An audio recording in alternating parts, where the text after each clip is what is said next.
Those of you who follow me pretty closely might be aware that I am a really huge music fan. I have in the past said that I'm probably as into music as I am into anime, although it might be hard to back up that claim anymore since I put so much time and effort into watching anime now, and I haven't been as into music in the last year because there just haven't been a lot of releases this year that I've been all that into, and I haven't been finding a lot of old stuff to gravitate towards. And part of the reason for that involves just the fact that I have listened to so much fucking music. I've gone so far out of my way to find so many things that might interest me, and I feel like in some ways I've exhausted the well of music that will actually appeal to me. I hope I'm wrong about that, but so over time I've gotten questions about music here and there that are just kind of all over the place. Sometimes people ask me about a certain band or just like if what my interest is in some genre or something, or like to recommend them some stuff. And finally, today I got a message on my anime list where someone was just straight up asking like, "Hey, do you have any place where you go into detail about your taste in music and like what bands you like and maybe like a list of stuff that you recommend to people?" And I was like, I never really have just like made a video explaining my whole history and interest in music, and maybe that would be a great launching off point for me to be able to talk about music, because it can be kind of hard for people to get into your perspective if they don't really even have a baseline understanding of like what you listen to music for, because music is such a fucking broad medium and there's so many different styles and so many different genres. And I think for a lot of people, and this was certainly true for me when I was younger, the like sort of demarcations between genres and styles of music feel very firm. For me now, they don't feel that way. Like I listen to anything. It doesn't really make much of a difference what genre it is. It's just, do I like it or not? I don't really think of music in terms of what genre it is. I mean, in broad terms, there is like rap is obviously rap, and rock is pretty easy to identify. And, there's that. But, like, most of the stuff I listen to kind of crosses genres or blends them or is just completely undefinable. So, to me, it's more about, just going out, finding what I like to listen to. But the reason I'm able to do that is because over my life, I sort of developed these different sensibilities and learned about each of these genres and found sounds that spoke to me. So that's why I want to lead you through this, and maybe this can be helpful for some of you to take a similar journey, especially if you started in a similar place to me, which maybe a lot of you didn't, but if anything I talk about sounds like it could be helpful to you, maybe it will be. And in the process of doing this, I'm going to go through my whole music collection, all of my CDs and vinyl albums, in order to I've basically broken them down into categories of like when I bought them or when I started listening to these bands. And that'll help me to go through my whole thing, and I'll be able to like show you specific albums that were influential to my tastes growing up. So to start with, my musical taste was very much shaped by my parents, as I think is true for a lot of people. Just, whatever your parents are playing on the radio is probably something you're going to hear a lot of. And my parents, neither of them were ever very big pop music people. They didn't really like the stuff that was like the top 40, the chart toppers and shit like that. So I grew up listening to a lot of rock radio. My parents both were hard rockers. That's kind of how they met and like became friends in the first place, was because, or started dating in the first place rather, is because they both were into like this rock and roll and punk atmosphere in the late 80s and early 90s, and both of them loved lots of bands from that era. Some of the earliest stuff that I remember listening to in terms of like albums was Sublime's album 40 Ounces, or the one before it might have been a self-titled, whichever one had What I Got on it, and like most of the classic singles. Like that album I remember as a kid hearing 1,000 times. And then Green Day's Dookie I also listened to a ton as a kid, and I loved that album to death. My dad was really into both of those bands. My dad always liked the sort of optimistic, more energetic and fun kind of rock music, whereas my mom was more into like the aggressive and harder kinds of rock music. But I feel like maybe she, we didn't listen to her albums as much. I know she was really into Jane's Addiction, and we didn't get into it at all as kids. Me and my brother, I mean. When I say we, I usually mean me and my brother Victor. But tons of Sublime and Green Day and lots of radio, just anything that was on the rock stations at the time. I remember loving the song Black Hole Sun as a kid by Soundgarden. and just yeah, all the classic radio hits. Funnily enough, I was never that into like Nirvana, who were at their like peak at the time. My parents had Nevermind, and I had listened to it a few times, but uh, I didn't tend to gravitate towards the more like gravelly voiced singers, the guys who were like more, a heart-shaped box. I was not as into that.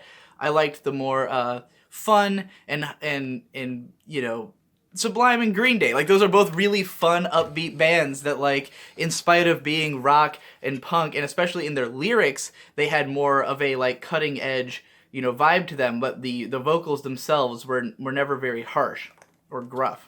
So in the late 90s and early 2000s, nu metal was becoming a big deal, and I was way into that wave. I was like, 9 or 10 years old when nu metal started becoming a thing. My cousin Boyd, who is 4 years older than me, who was very much like an edgy preteen, was super into nu metal.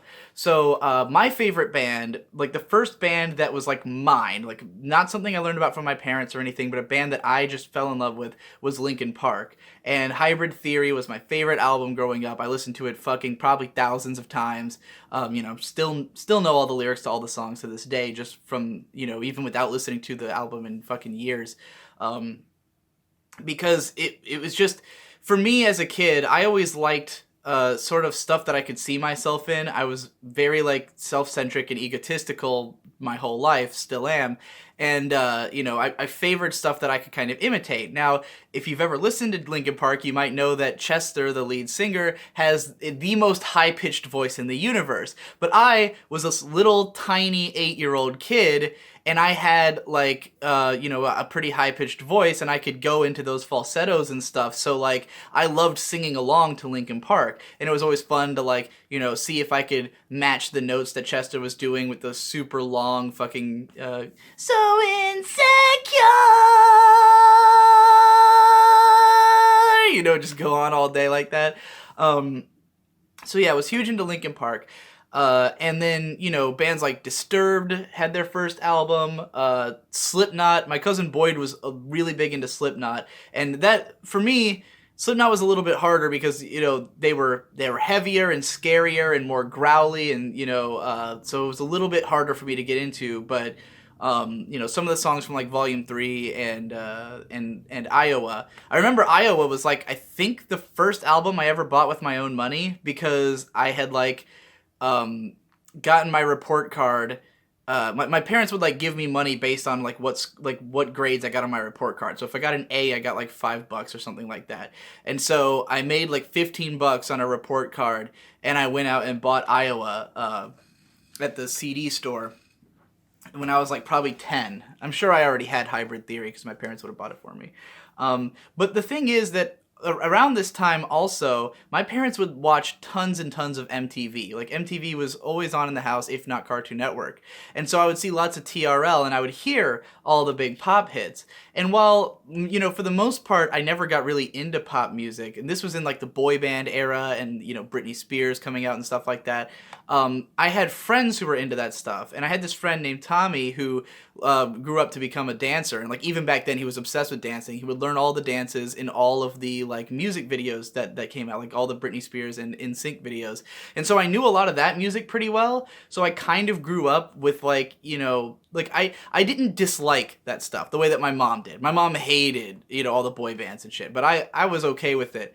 And then also around that time would have been when, and this is the first one I can pull out a CD for because most of these bands I'm talking about, it's not that I don't have the CDs, it's that they're in my mom's collection because, over time I got out of most of these bands, and so I just left them with her. But Eminem was on the radio around the time, and, I would sing along to all his songs because for me, like, I loved singing along to music where there was sort of like a challenge to it, where it's like, can I hold my breath long enough to hold this note? Can I, match the speed that Eminem's rapping at? When the song Real Slim Shady came out, and it's like this, it's a really fun and quirky song, and so little me, singing along to y'all act like you never seen a white person before. Jaws all on the floor like Pam when Tommy just burst in the door, started whipping her ass. like, So I went off the furniture, and like, that stuff I would like rap to myself all the time as a kid. So like, even though I wasn't really that exposed to rap music at this age, like, because Eminem was on MTV and he was on like the pop radio and stuff, like I would hear that kind of that stuff as well. So like, um I had some exposure to all these different genres from different people in my life or from TV, and on some level each one would influence me. But I was mostly into rock, and like in the year 2000 or so, whenever they came out with the song Chop Suey, my mom got really into System of a Down. Like, she became this obsessive fangirl of System of a Down for like 10 years. So they were a huge part of like my musical upbringing, because I would hear them fucking constantly. She would play the CDs in the car over and over and over again everywhere we went. So like, yeah, all those new metal and all that hard rock stuff was like really what I came up on. And there was a period in like 2003, because again, I had my cousin Boyd around, and he would, like, at one point my parents got me a computer, and this was around when LimeWire was a thing, when file sharing was a dangerous thing that got viruses all over your computer constantly. 90s kids remember. And my cousin Boyd had like downloaded all this music onto my computer, like all this stuff that he wanted to listen to, most of which I had little interest in, and so I wouldn't really investigate it for the most part. But he had downloaded all this music onto my computer, and he was listening to stuff like Mindless Self-Indulgence and Him, and like the bands of '03, of the youth culture of '03, if you will, stuff that high schoolers would be listening to in 2003. But this was also when there was lots of like. There was lots of mystery to the internet at the time, because this is when bands started having their albums leaked, and it's also when mislabeling was a big deal. So like, my mom had all these like burned CDs of like downloaded System of a Down B-sides and shit, where it would be like, which System of a Down, their third album, which is called Steal This Album, was like just like a studio masterings of a bunch of B-sides that had been leaked on the internet for a long time that people had been stealing for the last couple of years, and they just like remastered them. So most of the songs on that album I was already very familiar with before they came out, because my mom had been playing them on these mix CDs. But there'd also be all this weird shit where people would like, mislabel a band as being System of a Down. A famous example is a vocal version of the Zelda theme, where it's like, Link, he come to town, he come to save the Princess Zelda. And it was always labeled as a System of a Down song because it kind of sounded like Surge's vocals. It wasn't. Anyways, so I also heard a lot of different styles of music from that, because like System of a Down had done like these collabs with like the Wu-Tang Clan and shit, and there was there would be different like rap rock songs and shit, and stuff from what the fuck are they called? Limp Bizkit, who I did listen to back in the new metal days. Thank God I was never that into them. But like, so I would hear all these different musical styles because of LimeWire and because of these people. And this is going to be sort of a theme throughout this story, is that like a lot of how I got into so many different kinds of music is just that I was constantly exposed to like a lot of sources for it, Also in that era would have been when Gorillaz' first album came out. Was huge into this as a kid. It kept growing on me more and more as the years went by, and like when Demon Days came out, that was a pretty big deal too. And 2005, I believe, is when Demon Days came out, and that's the year when I like started getting really, really into music, because up until this point, like, I would always sort of jump from one hobby to the next, like all through my life. Growing up, I had a period where I was into Power Rangers, then I was into The Lost World, then I was into Godzilla, then I was into Pokemon, and that lasted a long time. Then I got into anime, that lasted a couple years. Then I got into video games.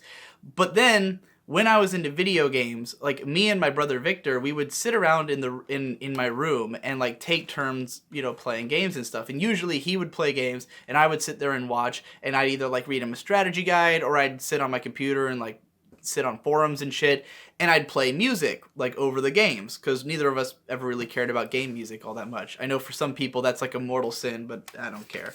So it's just not, it wasn't my genre. I grew up on rock. Orchestral music never meant anything to me. So we'd just mute the game and we'd play our own music over it. And, you know, most of it was the stuff that I've been describing, System of a Down, shit like that. But, like, when Demon Days came out, a friend of mine gave me, like, a burned copy of it. So I didn't actually hear... The burned copy we had only had half of the final song, Demon Days. So for, like, years, I didn't even know that it turned into, like, the gospel choir part at the end. But, like, I would listen to this burned copy of Demon Days all the time while Victor played video games. And just to cap off this sort of era, when I was big into anime, I also bought this Rurouni Kenshin Best Themes collection. It was the only anime soundtrack I bought back then, which is just like a collection of all the opening and ending themes and then 2 cool Ani-Metal songs.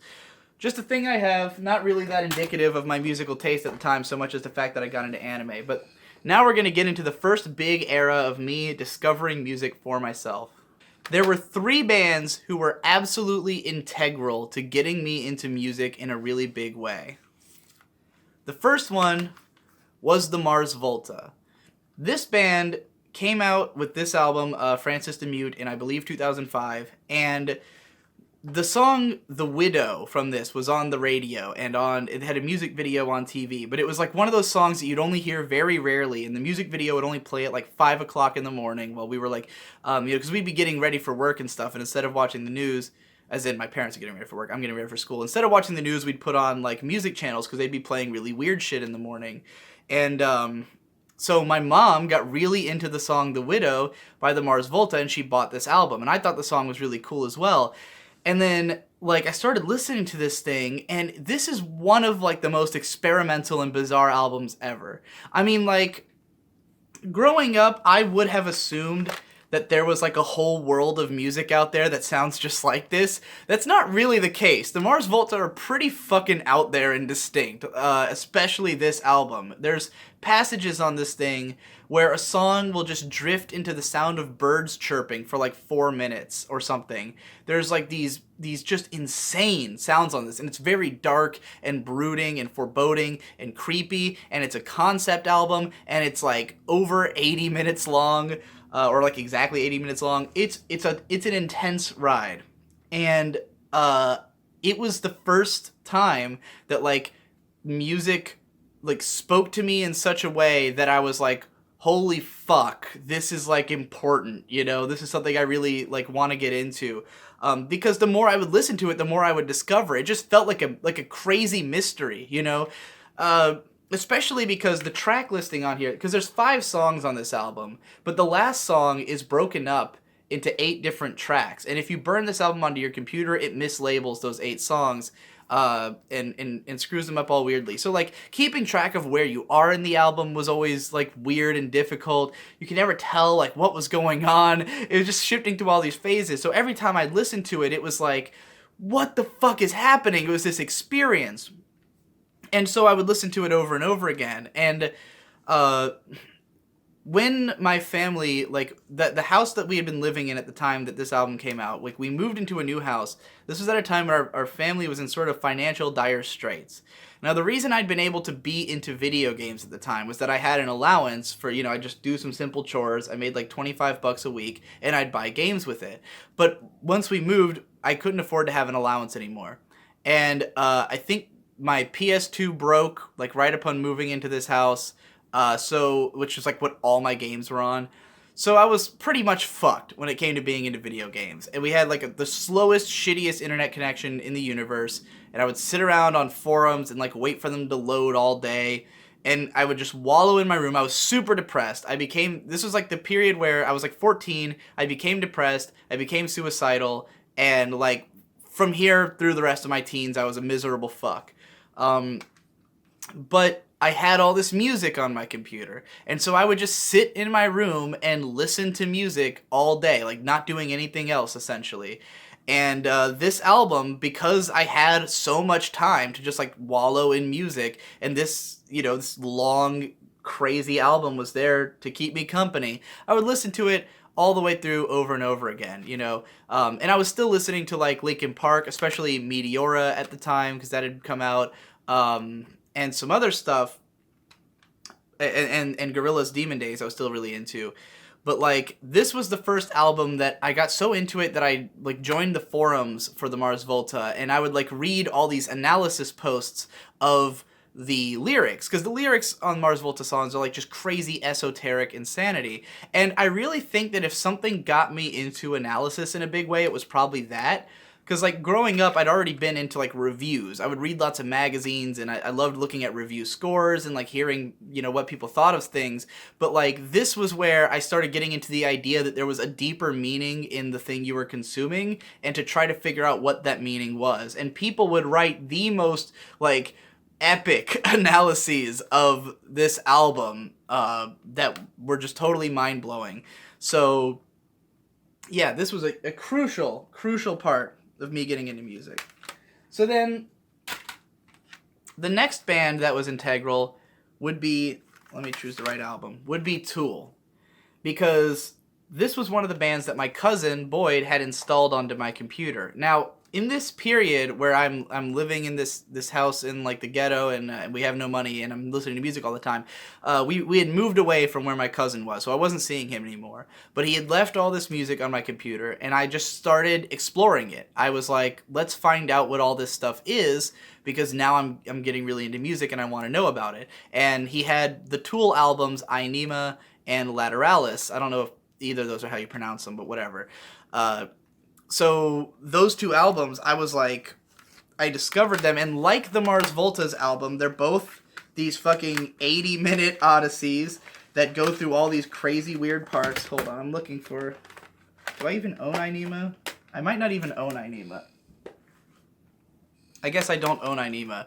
But Ainima in particular is like fucking 17 tracks or something, and it goes through all these like weird sections and experimental pieces and like just stuff that's out there, and it's again dark and brooding and long, and you could get lost in it for a really long time. And Lateralis, which is maybe my favorite Tool album, but I discovered it a little bit later. Like those two, I would just listen to them in the same way as Mars Volta. It was this adventure. It was like this big journey I was being taken on by the music. So at this point, I started buying albums, and basically I would just buy anything that I had heard, like some radio singles, and I thought it was pretty cool, and I'd try to get into it. For instance, like the first two albums that I remember buying in this era were the Franz Ferdinand self-titled album, because they had the song Take Me Out on the radio, which was a big hit. Really loved it. And This Fire I was a big fan of. So I bought that. Pretty good album. I could still listen to it, you know, to this day. I was never that huge into it. But the one that was like a big deal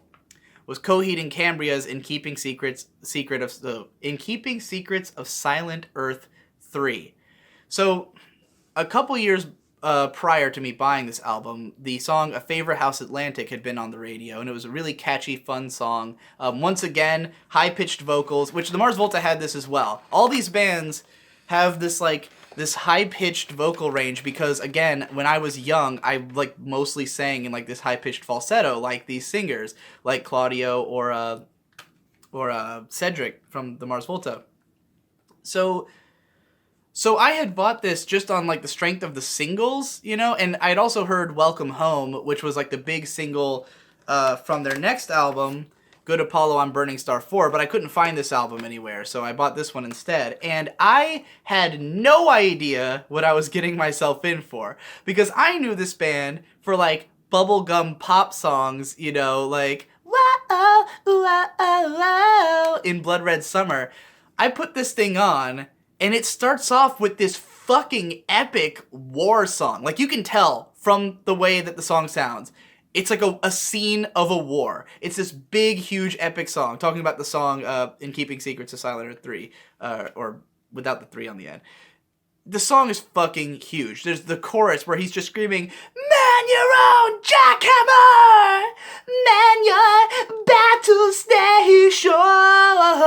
We'll have you dead pretty soon!" And I was just like, whoa, what the fuck is happening? Again, 80 minutes long, huge epic adventure, concept album. Note that all of these are concept albums. All of these are albums where there was like some kind of story being told in the lyrics. And so like, it was not only that I was into the music itself, but that I would go and research these concepts and like really learn about the stories going on.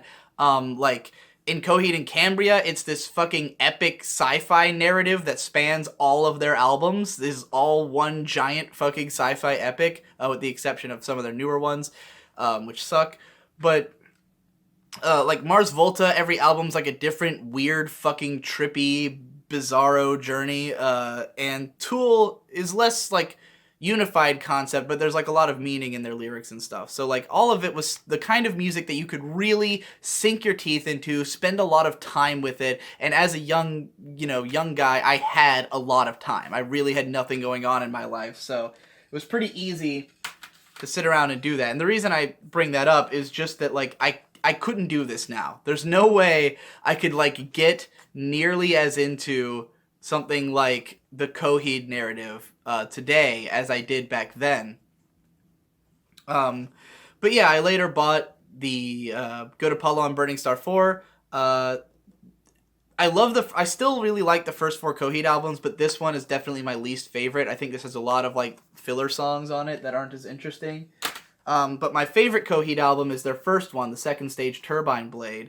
This one is just a lot more emotional, and it feels more raw and cool. Like it still has that feeling of like the progressive sounding riffs and everything, and it still has like that epic storytelling feel, but it's a lot more personal and emotional and just more consistent in general. But my second favorite is their 4th album, No World for Tomorrow, which I know probably isn't a lot of people's first or second favorite Coheed album, but this one I love it because it's the most conceptual, it's the most like epic and cinematic, and like every song is a climax because it's the climax of the story, and so it's just this huge bombastic spectacle of an album with all these kick-ass fucking massive sounding songs. So of course, continuing, I bought the other Mars Volta albums, The Loust and the Comatorium, one of my favorite albums, to this day.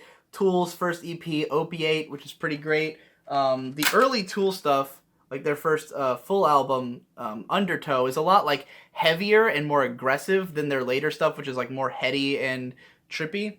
And I think it's all equally good. The Mars Volta live album Scab Dates, which when I first bought this was too much even for me at the time. Because the thing about these bands is that, like, even though I liked them for taking me on these big, epic journeys, my favorite songs were always the fun, cool, energetic rock songs. Like, on Francis the Mute, my favorite track was Elvia, because that was the one with the big, huge guitar solos and the rock, performance, because that's what I grew up on. I was still very much into heavy rock music. So, like, when things got really out there, like on Scab Dates here, which is just like a mindfuck of an album, I couldn't quite go that far. Here I've just got the rest of the Mars Volta's discography. I just grouped this by band. So Bedlam and Goliath, which is okay. Their album Nocturnicate, which I don't really care for, and Amputecture, which when this first came out, it was sort of maligned because it was like it's less consistent than their previous 2 albums. This one definitely has some songs that are just like head scratchers that aren't that great, but I think the main tracks on here are like the best Mars Volta songs ever. Tetragrammaton is probably my favorite song by the band to ever come out. And then also in this pile, because, like, while Tool was the band I got the most into from the stuff that Boyd had left on my computer, there was other stuff that I listened to a lot, like America Must Be Destroyed by Gwar, which is a very fun, like, comedy metal album. If you don't know about Gwar, I recommend, if you like schlock and horror and like B-movie shit, well, if you like all that, you probably heard of Gwar anyways, but you should go down a Gwar hole if you like that kind of stuff, like comedy horror kind of shit. Gwar are the masters of it, and they're local to my area, so always cool to talk about Gwar. So anyway, yeah, for this period of time, I mean, there was other bands that I got into. I got into Rush in a big way because my dad had been a big Rush fan, so I listened to a lot of like 2112 and Hemispheres. And I just generally I was getting into like prog, because what I realized when I was researching all these bands is that they're all basically what is considered like light prog or neo prog bands, where they're bands that have elements of progressive rock, which is a genre from the 70s that was very experimental and out there, but they combine them with more pop and rock sensibilities and are more accessible, which is how these bands all got onto the radio. So like, at this point I'm sort of listening to stuff that dabbles in experimentation, but it still has a pop sensibility. Very boogie pop, if you will, for those of you who know my made-up terminology and shit. Not that I made up that term, but so those bands were getting me deeper and deeper into music, and I would buy CDs like all the time, but it was really hit or miss, because I would buy them on the strength of like one single or YouTube. I discovered YouTube in early 2006, and I'd search a band and try to find some of their songs. And so my rule was, if I found 3 songs that I liked from an album, I would buy the album. Not every album I bought followed that rule, but that was like the general gist of it. It's like, if I hear enough of it that I like, I'm gonna buy it. So at this point I start looking into more and more music, and I was a part of a lot of forums back then. One was a board called Otaku Boards, and there was this guy on Otaku Boards called Jake Hammerin, who was a huge metalhead, and this guy would always be in the music threads, and he'd always be talking about metal and like really singing his praises of his favorite metal bands and shit. And he convinced me to check out a lot of different stuff. I mean, this guy was also like a totally pretentious asshole who would like constantly, be mad at you if you called anything metal that he didn't consider metal and stuff like that. But I will say that that guy is also the one-man band Gallow Braid, which is a band that only ever released like 2 or 3 songs, and they are really good. If you are a fan of Agaloch, check out Gallow Braid. I mean, they're basically only known by people who've like seen the songs pop up on 4chan every once in a blue moon in some kind of discussion of like atmospheric black metal or something. But the guy was a huge Agaloch fan, and like basically just copied them and did a really good job. So check that out if you like that band. So at this point, 2 threads sort of came together. On the one hand, there was me on the internet finding out about music and getting into different bands that sort of related to the ones that I was already a fan of. And then there was also this meetup I had with my cousin, the same cousin Boyd. Like, we met for the first time in like a couple of years.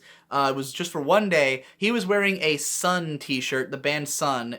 Those of you who know them will know that my cousin has clearly gone off the deep end, because he was like a huge stoner at the time and a big music guy, and he was listening to like all this really out there shit, lots of drone, lots of like just out there experimental shit. He would listen to like free jazz and stuff, like anything that he could take drugs and listen to some trippy fucking music, he would get into that stuff. And while I was in the car with him, he was playing this album from a band called Pelican, and they are a like sort of somewhere between like a prog metal and post metal type of sound. They're considered like post rock at the time. And I was listening to it and I was like, this seems really cool. And he was like telling me about post rock and post metal. So I start looking into post rock, and that's when I find out he was telling me like one of his favorite bands was ISIS, which, their name has become very unfortunate these days, thanks to some fucking assholes who don't like to stop killing people. But anyways, because of him being really into ISIS and telling me about it, I found out about this other band that has some of the members from ISIS called Red Sparrows. And Red Sparrows was a sort of similar style of music to ISIS, but ISIS is very like shouty and dark and like grim sounding in a way. Whereas Red Sparrows was more uplifting and light, and so I kind of gravitated towards that. And then once I'd listened to them for a little bit, and I can't find either of their albums. I had their first 2 albums, but I don't know where they are. And after listening to them for a bit, I finally started listening to ISIS themselves, starting with the album Oceanic. And this is still one of my favorite albums to this day, probably in my like top 10 or top 15. I mean, I've actually loved it more and more as the years have gone on. But the best way to describe it is that it sounds like drowning in the ocean. Like, the album is a concept album about like a man who has like a troubled relationship or something and just goes to drown himself in the ocean. And the whole thing just feels like you're underwater. And it's simultaneously very pretty and also very crushing. And it sort of goes, between those two emotions. It has long passages that are just like ethereal and calming, and then other parts that are crunching and terrifying. But it also has like the best sound of any album I've ever heard. Like just the way that the drums sound on this thing, the way the guitars are tuned, it's probably like my favorite sounding metal album of all time. So really solid release. Isis also had Panopticon, their next album, which is also really good. I also should just mention that around this time, I don't know how or why, but I found out about Tenacious D, who is the comedy rock and folk band that everyone knows probably. Like if you're into comedy rock music, huge influence on modern bands like Ninja Sex Party. I mean, any like comedy rock band probably owes a little bit to Tenacious D. Jack Black and Kyle Gass, there was a movie based on this. I loved the movie at the time because I was a huge fan of the band. Was not very critically well received, but yeah, cool album, very much a classic. So that guy on that forum, Jay Cameron, he was always talking up Agalloch, and he got me to start listening to them because around this time, it was actually like surprisingly easy to find a lot of like obscure music on YouTube because people would make AMVs of it, and that was like the best way to find music. Like these days, if you search the name of a song, you're gonna find like, an upload that has the album cover on it and all that. But like back then, music videos and just song uploads would get deleted all the time. But for whatever reason, AMVs had a tendency not to get taken down for copyright, which is ironic because now they'd probably get, anime is more taken down than music is these days. But yeah, like you could find a lot of stuff through AMV. So I remember specifically finding an AMV of the song. God, where the fuck is The Mantle? I can't find my copy of The Mantle, which is the second Agalloch album, and it was the first one I listened to. But the song A Desolation Song, set to the anime Serial Experiments Lain, which at the time I had like newly gotten into, and like that song and video combination like got me interested in the band. And like both Agalloch and the next band I'm going to talk about, Opeth, which were the two bands that this guy was way into, both of them are known for the fact that they're metal bands who have these like 10-minute songs where they go back and forth between like growled vocals and like heavy instrumentation and softer passages with really pretty and like sweet instrumentation and stuff. Well, not sweet, but I mean it's still dark, but you know what I mean. It's not heavy. So like, I would get into these bands through their more calm songs, and then, like, as I was acclimating myself to their sound and, like, really starting to like them, I would be able to handle the heavier parts and the screaming. So, like, with Agalloch, it was really, like, their calmer stuff that I first gravitated towards, and then eventually I ended up buying all their albums. Pale Folklore and Ashes Against the Grain, which was new at the time, is probably my favorite.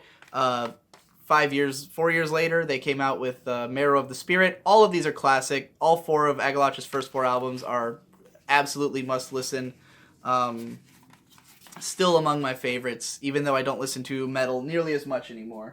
So then there was Opeth, and this is a box set of 3 of their albums. But like, the thing about Opeth is that at the time, this was right around when Ghost Reveries came out, which is like their fucking 7th album, I think, 7th or 8th. They have a lot of albums. And when I first discovered them, it was through they have certain songs that are calmer. They had this album called Damnation, which is all like softer prog songs. Like none of them are heavy at all. There's no growls. There's none of that. And I really loved that album. I would listen to it all the time. And then like I sort of branched into their heavier stuff and was like terrified, because I remember the first time I found out that they had like a heavier side was the song Dirge for November. Someone had made an AMV of it with Neon Genesis Evangelion, and the first like 4 minutes of that song are this like really quiet, calm, serene, sad song, and then all of a sudden, like after 4 minutes, just these incredibly dark and sorrowful, heavy fucking guitars kick in, and like the most guttural growl. It's like, "There's the words, oh father," and I was like, ah, it was fucking scary. um, to me at the time. But then, like, eventually I listened to Ghost Reveries, and I thought it was really awesome. The first song on here, Ghost of Perdition, was just like, it's 10 minutes of just mind-blowingly fucking badass music, and that really got me into the band in a big way. Eventually I would listen to all their albums. I love Watershed as well. I don't think I own a copy of it, but haven't liked anything after Watershed, but everything up through Watershed was pretty good. I mean, if you asked me to go on an Opeth tangent, that would be a whole other tangent of what songs I like and what albums I like. But I would listen to this and play World of Warcraft because Victor had gotten into that at the time. I think the first expansion had just come out. And I would play WoW and listen to Agaloch and Opeth. And then I also was into Mastodon because Blood Mountain had just come out. I'd heard, like, the song... which one was it? The song... Colony of Birchmen had played on TV a few times, and this was another band that, like, I looked up their music on YouTube, I really loved it, bought the album, and this one, Mastodon has always been, like, a great unifying band for my family, because, like, my brother Victor is a huge Mastodon fan. They're, like, his favorite band. My mom loves listening to them. Everyone loves it. So, like, we would play this in the car a lot because, you know, it was music everyone could get into. Weirdly, it was kind of weird that I liked this band so much because they are a lot heavier and they do have much more of the growled vocals and like the gruff kind of singing style, but they're just so much fucking fun. Like, Mastodon is the most fun band ever. They are just delightful to listen to. So, like, that's pretty much why we all got so into it. And then also from this era, one time my mom had just brought home like this mix CD that a friend gave her of the album Bloody Kisses by Typo Negative. I thought I had it, but I realized I don't actually own the CD. And I thought it was really fucking cool and would listen to that all the time, which is like this like sort of dark gothy rock music from the early 90s that is just really kind of odd and eccentric. Like, it's not that it's super experimental so much as that no other band would write the variety of songs that they did and put them all on the same album. You'd have songs that go from like these long gothic tortured passages about suicide to like a goofy bubbly song or a cover of fucking Summer Girl, you know, like all in the same album. A lot of fun shit there. I would buy their Life is Killing Me and Origin of the Feces, neither one of which is nearly as good as Bloody Kisses, so I always kind of felt like I wasted money on those. Here's The Damn Mantle by Agaloch.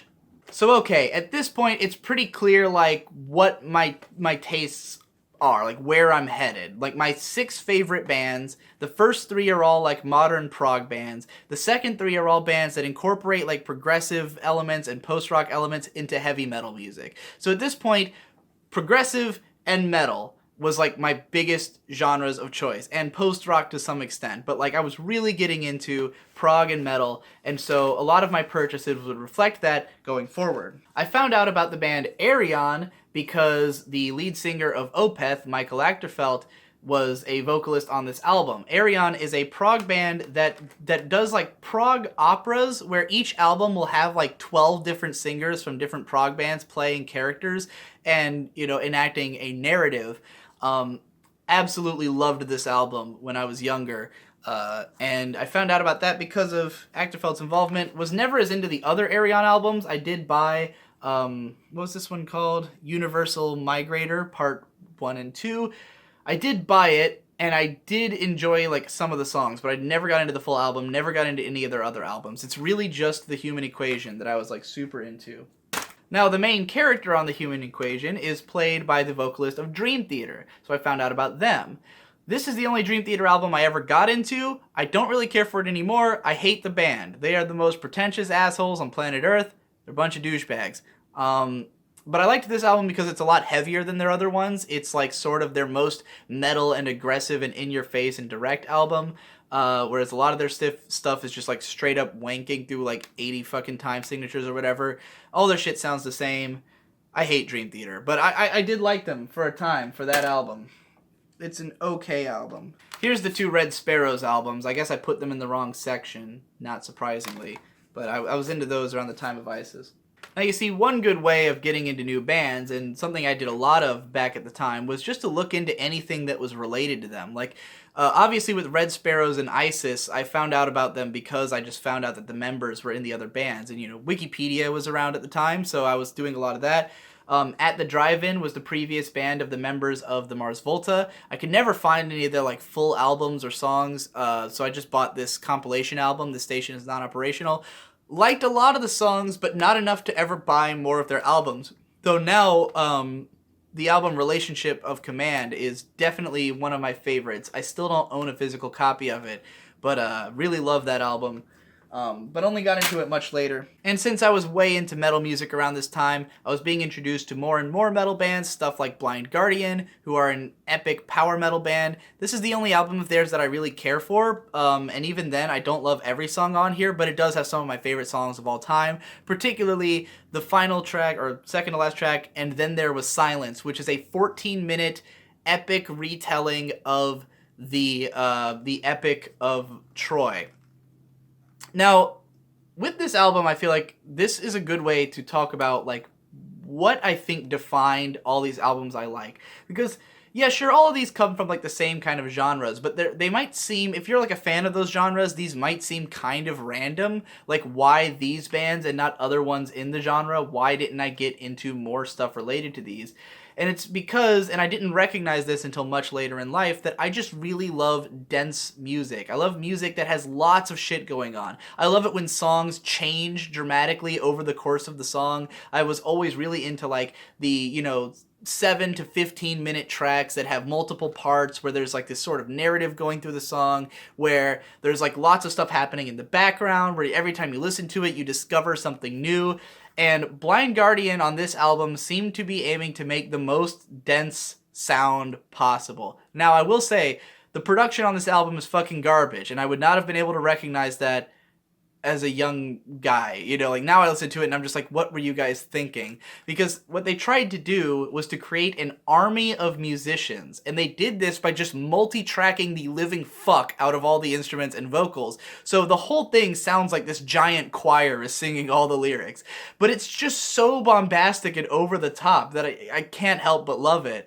And yeah, so this is kind of totally encompasses what kind of sound I was looking for. Stuff that was Wagnerian, if you will, in length and scope and attention to detail. So alright, another way that I started finding bands was through a thing called Pandora, which I believe is still around and in use by most people. In fact, it got a lot bigger over time. But Pandora was an internet radio service where you'd basically type in the name of a band, and it would give you a radio station that would play that band's songs as well as other stuff that sounds kind of like them.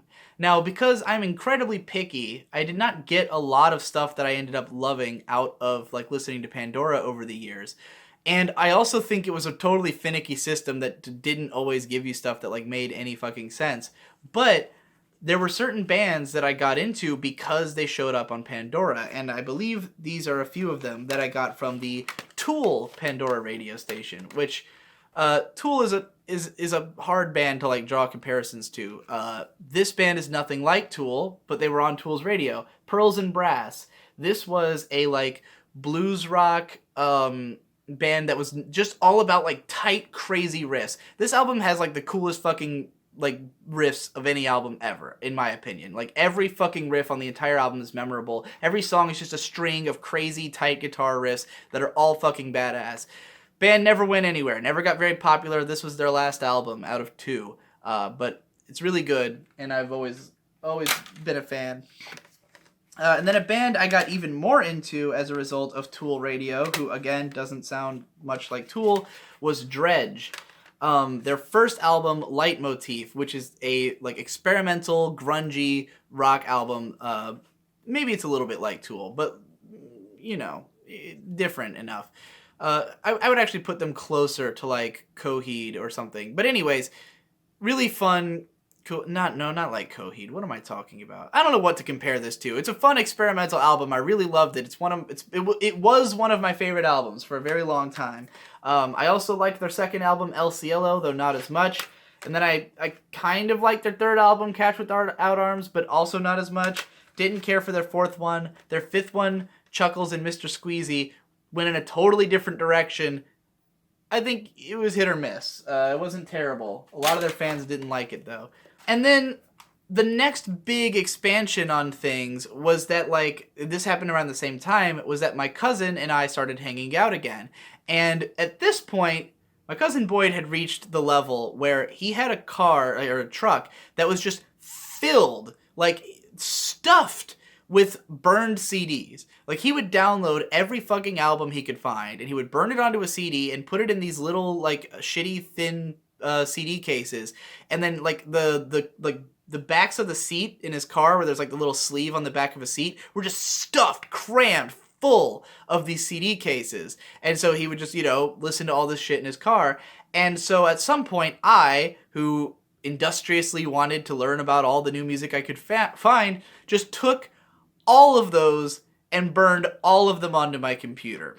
So a lot of it was stuff I wasn't that into. A lot of it was stuff that, like, I would have some curiosity for over the years, would listen to little bits and pieces of, some of them became some of my favorite albums. Probably my outright favorite from the whole bunch was Imaginary Sonicscape by the band Psy. This is an incredibly fucking bizarre Japanese band that is, like, they were originally a black metal band, but they just started experimenting more and more until they became an unrecognizable fucking bizarre carnival music band.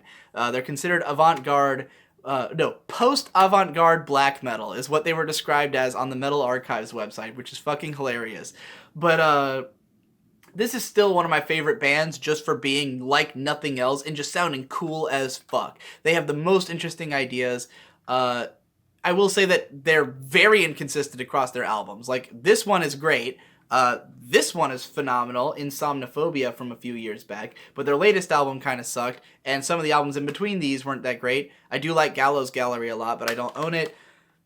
Yeah, these two and Gallows Gallery are my favorites, but, like, Psy is a pretty cool band. You should check them out.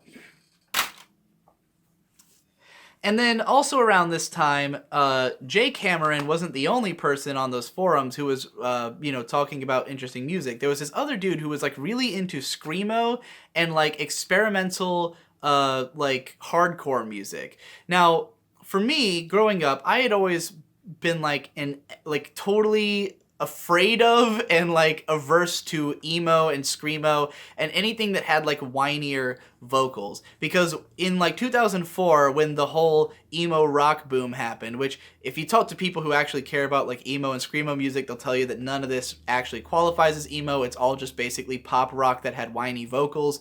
But that was a huge scene in, like, 2004 with bands like My Chemical Romance and New Found Glory and Yellow Card and all that shit. And AFI, though I did kind of like AFI. But, like, all those bands sort of got categorized as the same thing, and my mom utterly despised that style of music. Like, she was like, don't you dare play that shit in front of me kind of thing, So even though I kind of, like, there were songs I liked by, like, Fall Out Boy and Panic at the Disco, like, I never bought their albums just because I was kind of afraid of the ridicule I'd get from my mom if I listened to that kind of stuff. But so a lot of this, like, hardcore and screamo music, like, the vocals were reminiscent of that, but the style of music was totally different. These are bands that had the high-pitched screams and the wailing vocals, but it was over this really interesting music. So this guy on that website, would introduce me to some of those bands, and one of them was The Sound of Animals Fighting, who had put out this re-release of their first album, The Tiger and the Duke. It's again, very interesting experimental band. This was one where, like, I first listened to them on, like, MySpace. Because at the time, MySpace... Alright, let me describe what it was like to get into a band in this era. Most bands had a MySpace page, and their MySpace page usually had 3 of their songs on it. Like, so there were 3 songs you could listen to on their page and get a sense of the band. And then some of them also had a Pure Volume account, which is a website that probably no one remembers. I have, like, 10 albums that I made on Pure Volume before Bandcamp came out and made it totally irrelevant. But a lot of bands had a Pure Volume, which would have, like, 3 of their songs on it. And then there were bands that you could find some of their stuff on YouTube, depending on how obscure they were or, like, who cares about them. So, like, I would find these bands like MySpace and Pure Volume and like try to listen to as much of their music as I could. And like because I couldn't afford to buy my own music all the time, I was in high school, I didn't have much money.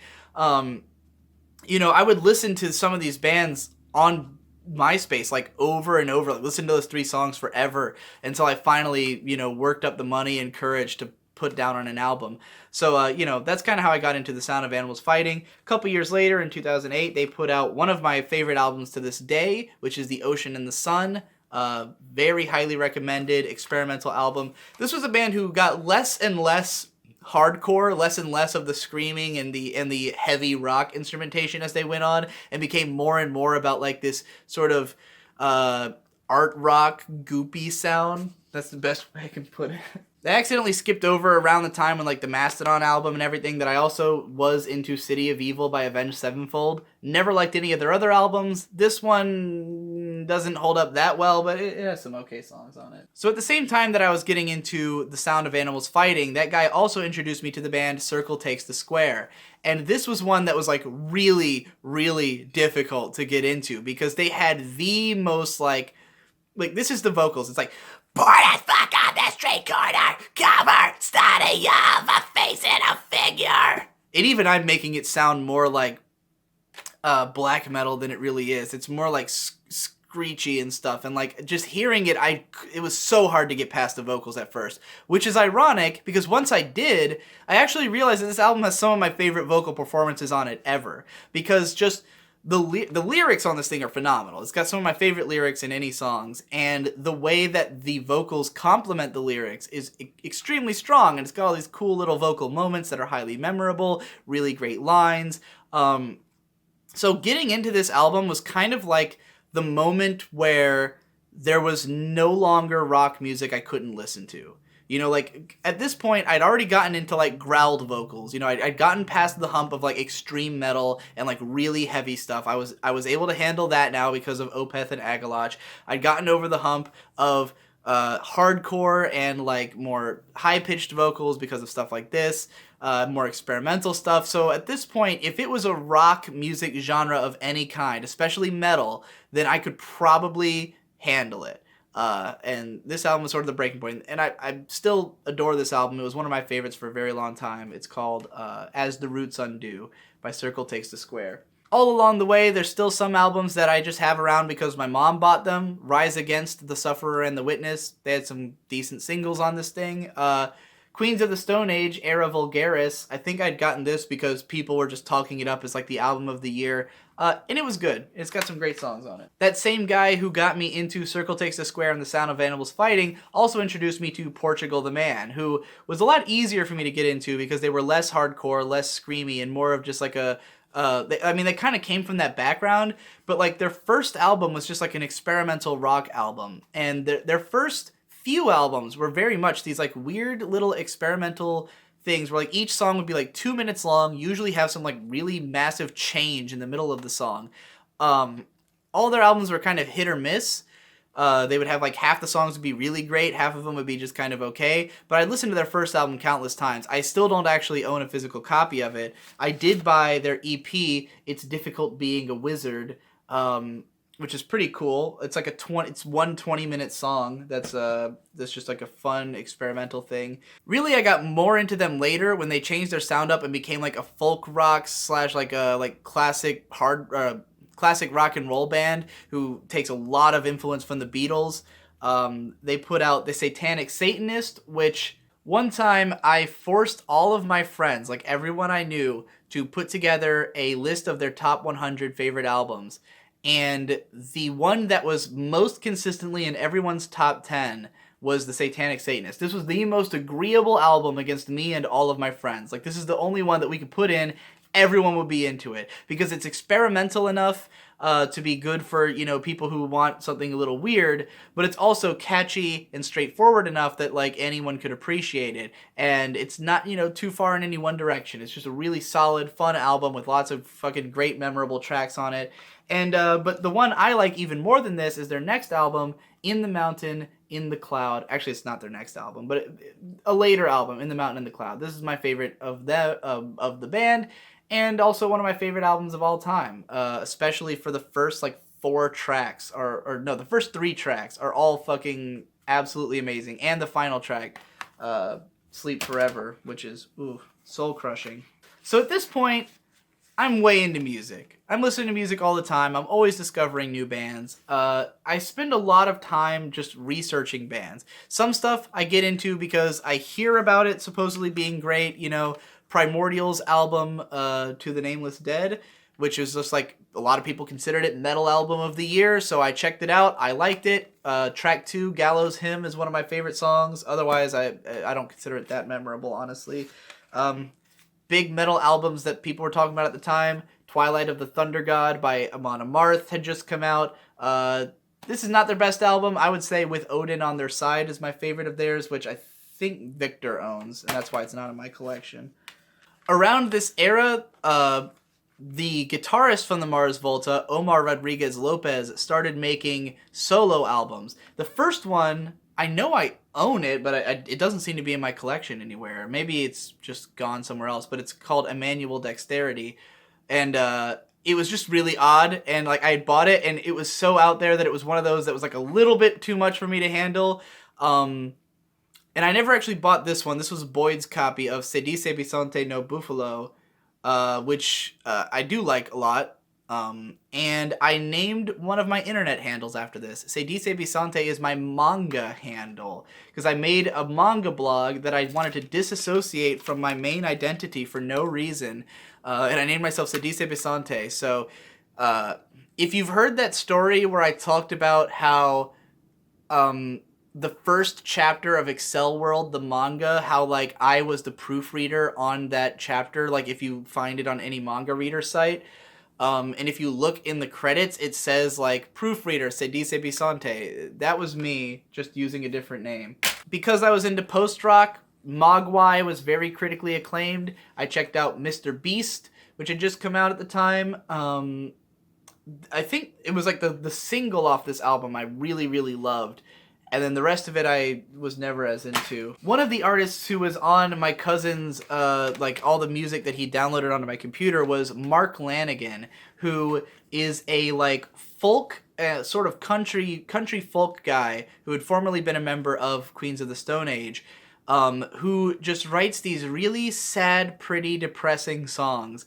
And I really love him as a songwriter. He had the albums like Field Songs and I'll Take Care of You, and his collaborations with the artist Isabel Campbell. All the albums they did together are phenomenal. I really love his music, but it is unbelievably depressing. And for some reason, when I listen to him, it just like shuts me down and I can't even think anymore. So I kind of stopped listening to him a few years ago. I did pick up like his more recent stuff, like his album Blues Funeral, which is pretty good. I do still listen to this one. It's not nearly as depressing. It's a little bit more rock and industrial and pop influence, as opposed to being just a folk album. His album Bubblegum is probably one of the most accessible ones, so I'd recommend checking that out. But yeah, Mark Lanigan, great artist, one of my favorite artists, but I barely listen to him anymore because it just makes me feel like shit. Because of the anime series Gunslinger Girl, I got really into the Delgados, who did the opening theme of the show, The Light Before We Land, which is the first track on this album, Hate. This is one of my favorite albums of all time. It's just this, like, sort of epic pop music. Like it's all very sad and it's definitely pop, but at the same time there's like a lot of orchestral instrumentation and every song sort of has this big swelling feel to it. Although actually probably my favorite track on here is the most down-tempo and calm one, Child Killers. That's a fucking sad song. But yeah, really phenomenal album. I like some of their other stuff as well, but that one's my favorite. That Jay Cameron dude who got me into Agalach and Opeth was also really heavily advocating for this band, Ensiferum at the time, who had just put out their second album. This was their first one. This album's fucking amazing. If you're into heavy metal music, especially like more upbeat stuff like power metal or like... this is like... It's not quite power metal, but it feels like that. It's very video game influenced, and like all the lyrics are about like epic quests and adventures and shit. And it's fucking awesome. It kicks a lot of ass. It's energetic and fun and cool. I think a lot of power metal kind of dips into being like cheesy. This doesn't. This like avoids the cheese factor that a lot of power metal falls into. Maybe with the exception of Hero in a Dream, which is like the first track, which is a little cheesy, but and some of the power ballads on here are corny. But like for the most part, it's just a really kick-ass fun album. I should also mention around this time I was into Dragon Force, which was Victor's favorite band at the time. I got out of them big time later on. After seeing them live, and they put on one of the worst live performance. No, the worst live performance I've ever seen, by far. But anyway, Ensiferum was really kick-ass. Unfortunately, their first album was amazing. Their second album was pretty good, and then they had a lineup change, and everything they've released since then has sucked.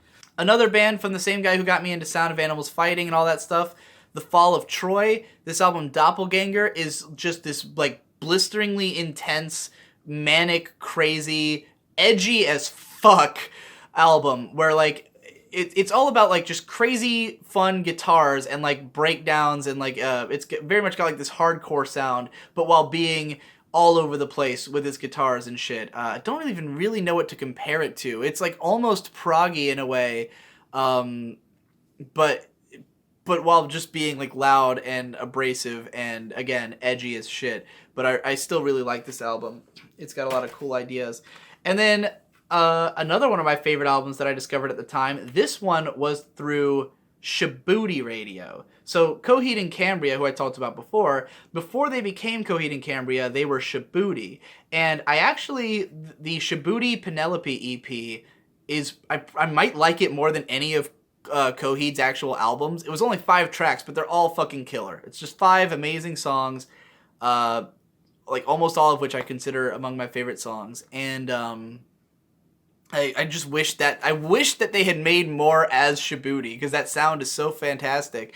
But through looking up Shabooty Radio on like Last.fm or something, which is another internet radio site, I found out about Foxy Shazam. They don't sound anything like Shabooty, but this album, Introducing, is like, I like to call it Elvis core, because this is a band that takes like the style of like 50s swing and like 80s pop and stuff, and they combine it with hardcore and with like just intense crazy breakdowns and stuff, and they'll go from singing to screaming. Every song on here is like a totally different style. They're all really fun, really fun songs that you could dance to and scream to and fucking lose your mind to. But fantastic album. Their first album's pretty great. That one's a lot more heavy. Their third album's pretty great. That one's just like straight up 80s pop style. Like it still has some of that manic rock edge, but it's a lot less heavy than this, and a lot less like all over the place. But that's their self-titled, their third one. All the first 3 albums are really great. The ones after that are so-so. So alright, by this point, I'm a crazy music aficionado. I will go, the way I would look into bands, I would do stuff like, I'd go to Metal Archives, and I'd look up the band Psy, right? And it says they're avant-garde metal. So I'd click avant-garde, and I'd go down that tag, and I'd just listen to everything listed as avant-garde metal. And I'd find some stuff I thought was okay, like Unexpect, or some stuff that I thought was pretty great, like Subterranean Masquerade. But that's how I would find music. I'd like go out of my way to seek music. I'd go to forums, and anything people were talking about that they thought was great, that was like in the realm of music I liked, I would check it out. Now, mind you, up until this point, we still are pretty much just looking at like weird alt-prog, like, alternative rock and metal music. So, like, that was really my whole bag, was, like, heavy rock, heavy metal, and anything weird and experimental and out there. But around this time, I was mostly into anime. Like, around 2007, I mean, when all this was happening, I was, like, I would listen to music all the time because I'm still in high school. I have tons of free time. I'm just always listening to stuff when I'm not watching anime, but I'm also really big into anime. Bought a few anime soundtracks when Geneon went out of business because they had this huge blowout sale where all their albums were $5. Arjuna soundtrack, which is one of the best anime soundtracks of all time, made by Yoko Kanno, who you probably know for Cowboy Bebop and Wolf's Rain and Ghost in the Shell Standalone Complex. I like this as much as any of her others. The Fooly Cooly OST, been a huge Fooly Cooly fan since the show first aired on fucking Adult Swim, and you can't watch the show and not fall in love with the pillows. This album's fucking amazing. It's the one with all the pillow songs on it. Otsuki Kenji to Zetsubo Shoujo Tachi, the Kaku Renbo album. This is the Sayonara Zetsubo Sensei girls and the guy who sings the opening themes did a whole album of crazy-ass weird songs. I've talked about this somewhere before, but it's really unlike anything else out there. It's a very fascinating album. Very cool. And one of the Utena OSTs. This is the one where they took all the fight music and all the crazy choral rock songs that J.A. Caesar wrote for the show and remastered them to be like more listenable, and it's really cool. So over the years, my interest in music has kind of peaked in that era of all the metal stuff, you know. I was finding out about new stuff at more of a slow rate, and more of what I was getting into was just like passing interests. You know, I didn't discover a lot of like big new favorite bands for a little while. I did get really into Mindless Self-Indulgence at some point. I have their Tighter album, but I like all of them. I still have to this day never managed to buy Frankenstein Girls May Seem Strangely Sexy, even though I love that album, or You'll Rebel to Anything, because I don't see them in stores that often. But I did buy Tighter, which is a remake of their first album. For me with MSI, it was like I got into them slowly because like over the years I would listen to their stuff on YouTube, and it was just like songs here and there that I really liked, and then it was like a long time before I finally downloaded the albums. But my friend Marcus got really into them with me, and if you know about my band Trial of the Golden Witch, because part of the reason I wanted to do this was also to talk about my influences now that I've actually put out an album that people care about after 6 years of making albums that no one would dare care about. In the early days of my Trial of the Golden Witch band, most of it was just that I would get my friends together and they would just play acoustic guitars, because my friend Marcus would show up to my house with an acoustic guitar and he'd just play it at random all the time. And we would just make shit up. Like, every song we did, we just make shit up. Most of it was goofy, bizarre stuff. But, like, sort of the glue holding it all together was that we would do these big, long, like, mashup covers. So, like, Marcus would start playing a riff, and he'd just, like, play a 4-chord progression, like, you know, like a rhythm guitar progression, like, just 4 chords, just over and over again for like 30 minutes. And the two of us would just improvise, sing the lyrics to like every Mindless Self-Indulgence song over him playing this chord progression. And that was like where a lot of the influence came from. And if you look into my older Trial of the Golden Witch releases, you'll find a bunch of covers of MSI songs. We did one of Clarissa on Best of Year One. We did one of Bullshit on My Friend We Haven't Spoken in a While. I think that's what it's called. Anyway, yeah.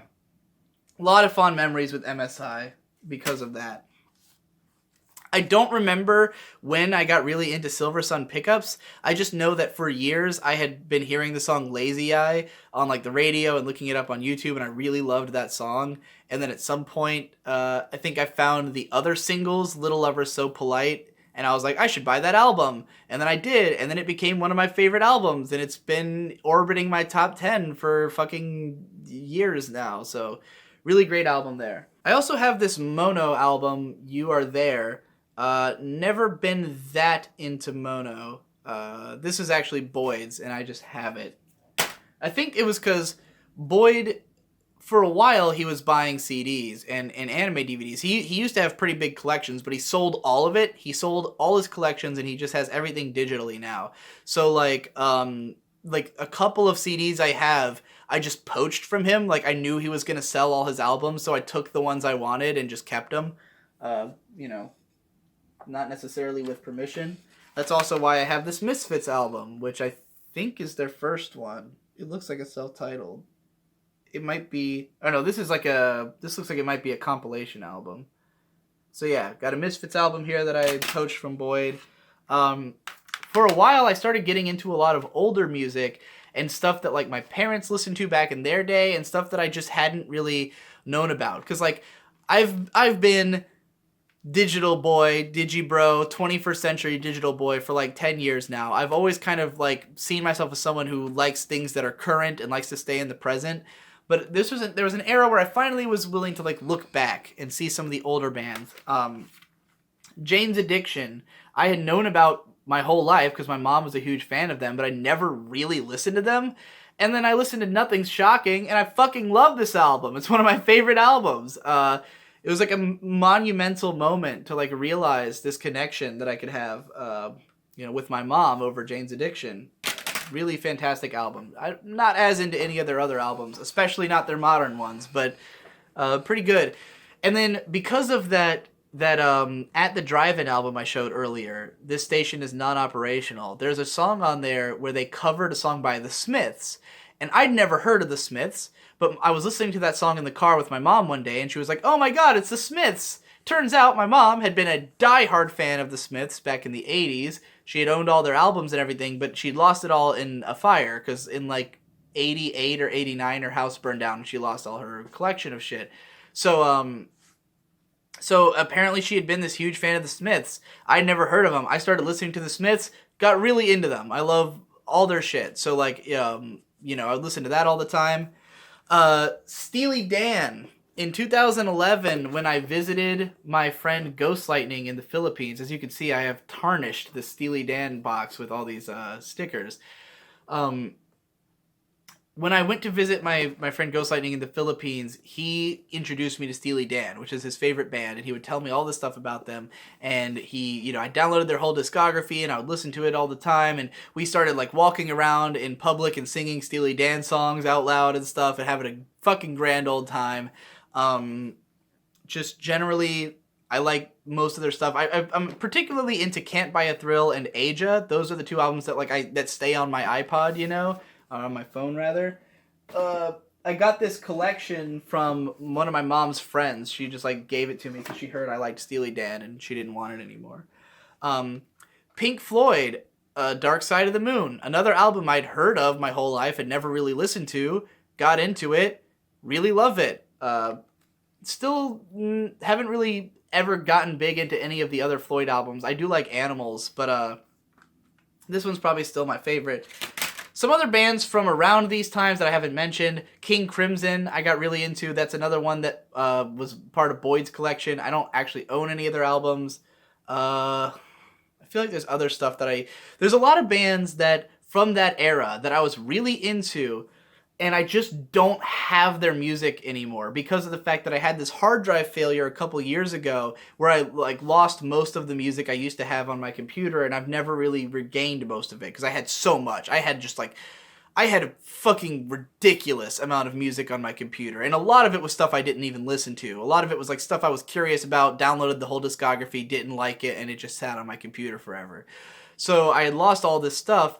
The only stuff I still had was everything that was on my phone at the time. So there's a massive amount of music that I'm sure I would still like, but I haven't really heard it in a few years because I just don't have it anywhere. So then as we get into the 2010s, I actually had this sort of chain of finding out about bands through live shows. Because I've always been someone who goes to a lot of concerts, because I want to see all these bands that I care about so much, and I tend to show up way early. I always want to see the whole thing. I want to get my money's worth out of going to these shows. And so I'd find out about a lot of bands through opening acts. And if I knew what the opening acts were going to be before I saw the show, then I would check them out before the time of the show.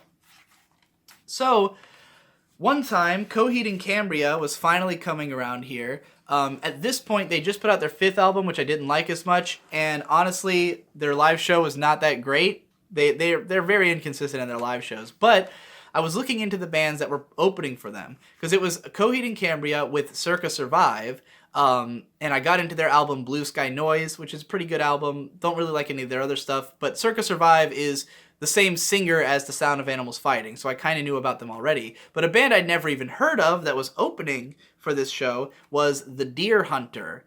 And I looked into them, and I found a bunch of songs I liked, and I put together this mix CD of my favorite songs by them, would listen to it all the time, saw them live, it was great, and then, not too long after that, I got really into them, bought all 3 of their ACT albums, and Acts 2 and 3 are particularly great. Act 2 is probably one of my favorite albums, but they're all 3 ACT albums are really solid.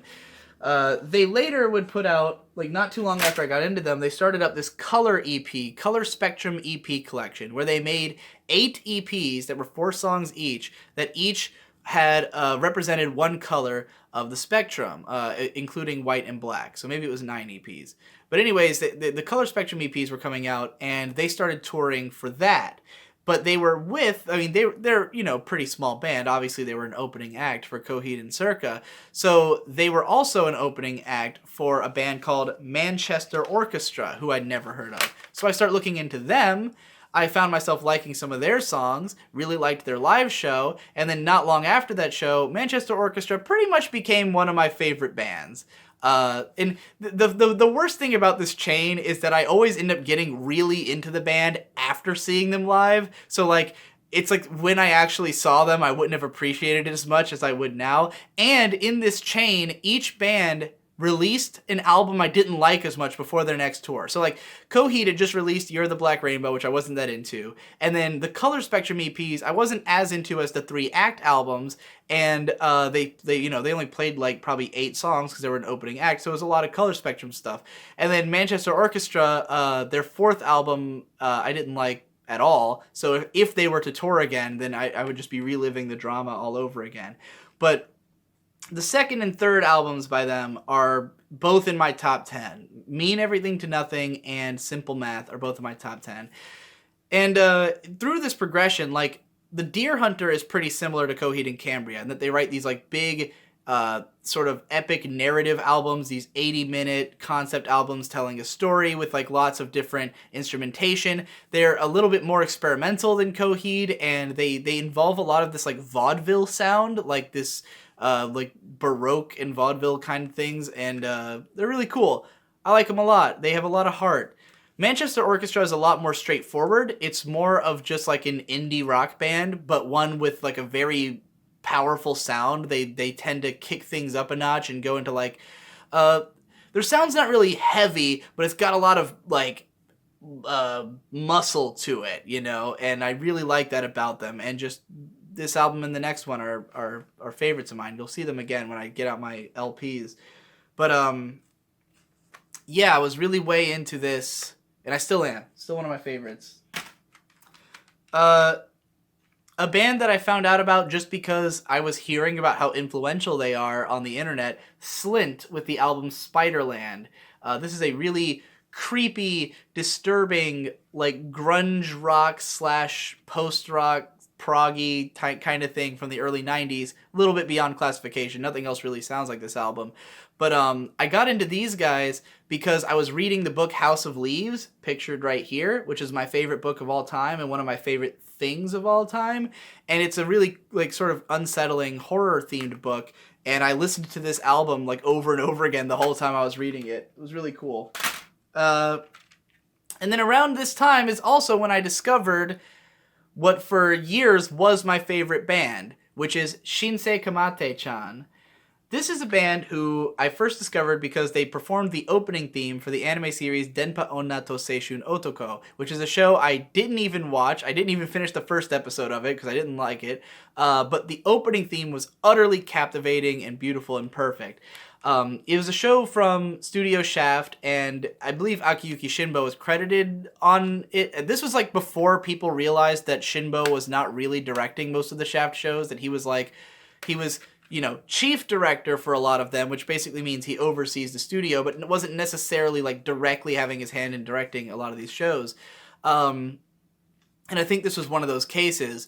But like in any case, I discovered the band through that, and I immediately was like searching for more of their music, and everything I found was these crazy, insane demos. Because the thing about Shinsei Kamate-chan is that they were signed to a major label, miraculously somehow, but they would release all of their songs online as the demo versions. Like the lead singer and songwriter Noko would just like he had like a YouTube channel, and he'd just post all the songs. So like you can find all the songs from their first 3 albums online pretty easily, or at least like the vast majority of them, but they're all in like these crazy intense demos that are like unmastered and unfiltered and bizarre. And I mean, even the albums themselves are pretty fucking out there. Their sound was just over the top insanity. And like the thing about Shinsei Kamate-chan is that they're basically just like a pop rock band. Like their songs are very Beatles influenced. Like the structures of them are very simple. It's usually like a four chord progression of a guitar, but it's everything they put on top of it that makes it insane. Where they have a keyboardist who's always playing these like ridiculous arpeggios and just like super loud, insane sounds. The vocalist will put these like multi-track vocals over everything that are going like over like the whole song. He's screaming into these voice morphers. Half the songs, when I first discovered them, I was like, oh, they have two vocalists, a man and a woman. But it's not. It's just the lead singer screaming into a voice changer that makes him sound like a woman. Their first 4 albums are all among my favorite albums of all time, especially their second one, Suman Ne. Don't like their last 2 at all, and they have like a new like mini album. Don't like that one either. Their sound has kind of gotten more, not necessarily radio friendly. It's still like out there and experimental, but it's more cleaned up and less like unhinged and crazy. But the reason I was so into it is that I discovered them at a time when I was like a NEET, when I was like doing nothing with my life and I was at home all the time and I was paranoid and I was losing my mind, and that is exactly what these songs are about. This is all music about like, you know, just every kind of mental confusion you could have is represented in these albums. That's why I loved them so much. And I don't really feel that way anymore, so it's a lot harder to relate to. So alright, now we're finally about to branch into the next really big evolution in my musical taste, which is the Fantano era. This is where I discovered the internet's busiest music nerd, Anthony Fantano, and I'll get into how this happened exactly. So it's like really early into 2013. I've got a YouTube career getting off the ground. I'm kind of spending, less and less time with music in a way. Although I was really into like Brony music for a while because I was a big part of the Brony community and there was all kinds of crazy music coming out of it. I was a huge fan of this artist called So Great and Powerful, who never had any physical releases, so I don't have any of those around, but I was really into him.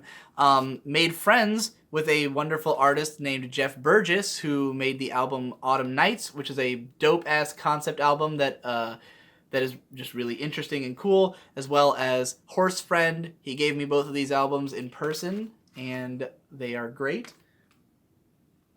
But it's early 2013. I'm listening to all this like Brony music and weird shit and Shinsei Kamate-chan, and I made a new friend, this guy named Trevor, who a lot of you might know if you follow my gaming channel and stuff. He's been in some of the episodes of that. And he's a big-time music fan.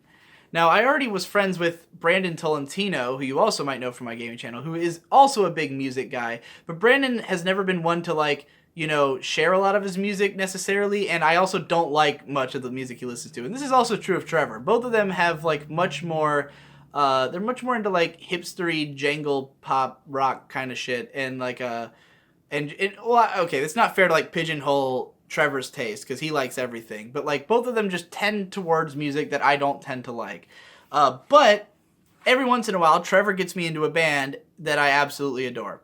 And Trevor had posted on his Facebook page the song Bitch Don't Kill My Vibe by Kendrick Lamar.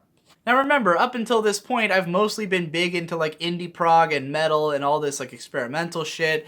I've just been into this whole out there category of music, and I haven't really been exploring other genres in a big way. And so even though I did grow up listening to some hip hop and I did have some experience with it, and I always thought if I tried to get into the genre I could, but I didn't really know where to start.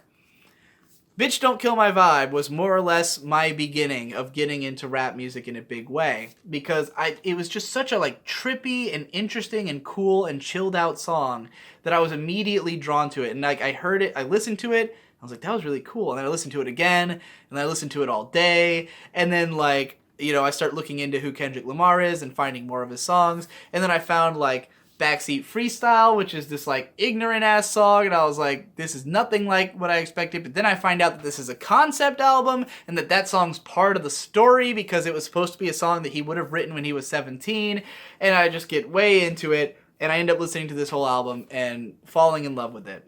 So I had like a couple of people had suggested to me Anthony Fantano, the internet's busiest music nerd of the Needle Drop channel. I'd like glanced at a video or two and didn't really, pay much mind to it.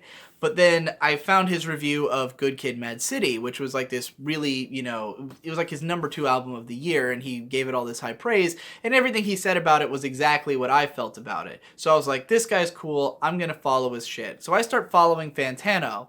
Now, now bear in mind, up until this point, as I've, probably made clear, I've been someone who will go out of my way to like research music and to get into new stuff. So when I find a guy who like every single day is recommending some album that I've never heard of and is into like every kind of music, then it was just the rabbit hole from then on. This is also a period where, because I started making like money, like my own money, and like having money to spend on stuff, like when I first started making money, I was really determined that I was going to spend all of it on art. Like none of it was for me. All of it was for me to pay for all the things that I loved, so I could support all these artists and help them out. And so I started buying music a lot, and I figured that if I really want to show my support for an artist, the best way to do that would be to buy the most expensive version of their thing, and then I also get the gratification of having the most expensive version of their thing. So I started collecting vinyls because they look fucking awesome. It's a huge, epic version of the artwork that's heavy in your hand and feels cool to own, and also it's a great way to support the artist because I give them even more money than I would have otherwise, assumably. So before I completely go down the rabbit hole of the whole Anthony Fantano era, I want to talk about some of my other favorite albums from the previous eras that I just never owned on CD, but I do now own on vinyl. So another one of my favorite Japanese bands who I always had a sort of passing interest in over the years, because this is another band that Boyd was big into. He had their albums, I had downloaded their albums onto my computer, and I'd listen to them occasionally, was the band Boris. Boris are known for the fact that they are just totally out there and experimental, and all their albums are something completely different. They had a lot of drone albums, they had some punk rock albums, they had some just like grimy, weird shit, experimental shit. The first ones I had listened to were Heavy Rocks, which is more of like a punk intense album, and Pink, which combines that punk intensity with some more like ethereal, droney songs. And then I found out about Flood, which is still one of my favorite albums, which is just this hour-long, like super relaxing post-rock epic. Saw them perform that live, and that's probably my favorite live show I've ever been to. But the thing about Boris is that most of their stuff is hard to come by in the U.S. Their albums are not like just everywhere. They're not easily bought, and they go out of print a lot. So the only one I actually own is a crossover album they did called BXI, which is an album they did with this guy called Ian Astbury as a vocalist, and it's really weird. It's kind of just like an alternative rock EP. It's just like 4 alt rock songs that are like fairly straightforward and sound like they could almost be on the radio, if not for the fact that Boris is just a little too weird. And Ian Astbury is like almost like Steve Conti sounding, like in his vocal performance. It's very odd. But yeah, it's a pretty cool little EP, and I found it, and I figured like probably no one owns this, so I want to be the guy who owns this. I did repurchase In Keeping Secrets of Silent Earth 3 by Coheed and Cambria on vinyl because they re-released it pretty recently. See, a lot of these bands that I was into back in the day, in the throughout the 2000s, before the 2010s, vinyl was not being made because everyone just saw it as like a dated thing. Why would you want it? Usually when stuff came out on vinyl, it was like special edition limited copies. Like for instance, Francis the Mute by the Mars Volta. There was a vinyl version that had the actual song called Francis the Mute on it because that song didn't make it onto the album. But like I didn't have anything to play it on, so I never bought it, even though I did find it one time. And like, bands might have, like Agalach had some EPs that were vinyl only with like only 500 pressings and stuff like that, which are pretty great. But yeah, like there wasn't a lot of like albums just coming out on both vinyl and CD. It was usually just a CD because nobody bought vinyl. And then vinyl kind of came back into fashion in the last like 5 5 or 6 years. So suddenly now everyone puts out a vinyl version. So like with the first 4 Coheed albums, vinyl was not in. They just didn't sell them. But then they re-released IKSOSC3. So I bought that just because I love the album and I love the artwork and I wanted to own it. I wanted to own a Coheed vinyl. And Plastic Beach, the third Gorillaz album, which came out in 2010. Pretty great album. Was probably my least favorite of their 3. However, and I mean, I've never really listened to their 4th one because just for whatever reason, I never found the time to like give it a shot. But when Plastic Beach came out, I didn't like it as much, but because I've heard the first 2 so many times that they sound like white noise to me now, this one is a lot easier to return to and still, like, feel something. Moving into a little bit more recent era, another artist who I got into because Trevor just happened to post one of their songs on Facebook was Sufjan Stevens. He had posted the song Impossible Soul, which is a 25-minute track that closes out this already 80-minute album, or it's 80 minutes after that one, I think.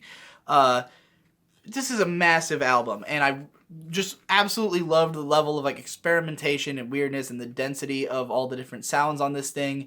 I like Sufjan's other stuff. I like Illinois. I don't as much enjoy like his more simple folk stuff. I like his more weird out there experimental stuff. But this is the only album that I've like consistently loved from start to finish and like consider a favorite. So that's why I bought that one.